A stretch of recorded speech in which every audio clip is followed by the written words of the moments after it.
top 3 des films coréens les plus dérangeants. Alors restez jusqu'à la fin parce que le dernier, c'est une pépite. Le troisième de ma liste, c'est d'abord Old Boy. L'histoire d'un type qui est enfermé pour rien, sans aucune raison. On l'enferme dans une pièce, à heure fixe, on lui donne à bouffer, et il n'a qu'une seule télévision pour se divertir. Et un jour, cette télévision diffuse un reportage où il apprend le décès de sa femme, le meurtre de sa femme. Après 15 ans de captivité, il est relâché, là aussi sans aucun motif. Dehors, la vie a changé, et c'est là que tout commence pour lui, et que tout se termine pour les autres. C'est une claque. Le deuxième de ma liste, c'est J'ai rencontré le diable. Alors j'ai longuement hésité à le mettre en tête de mon classement. Là, on a affaire à une vengeance inhumaine. Le héros, un flic, propre sur lui, dont la femme a été tuée, traque un tueur, joué par le même acteur que dans Old Boy. Ce qui est dérangeant dans ce film, c'est que les deux personnages sont des pervers.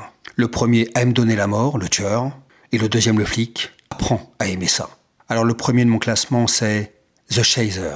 Là, on entre dans une autre dimension. Le film est d'ailleurs basé sur une histoire vraie, sur un tueur en série qui a sévi en Corée et qui a reconnu le meurtre de 20 personnes. On suit un ancien flic devenu proxénète, qui voit ses filles disparaître les unes après les autres. Au départ, il pense que c'est un autre proxénète qui lui pique ses filles, mais il va découvrir que c'est bien plus grave. Il se lance alors dans une chasse à l'homme, une course contre la montre, qui va finir très mal. Alors, âme sensible, s'abstenir pour ces 3 films, parce que les scènes sont hyper réalistes. Dites-moi en commentaire si vous avez d'autres pépites à me faire découvrir.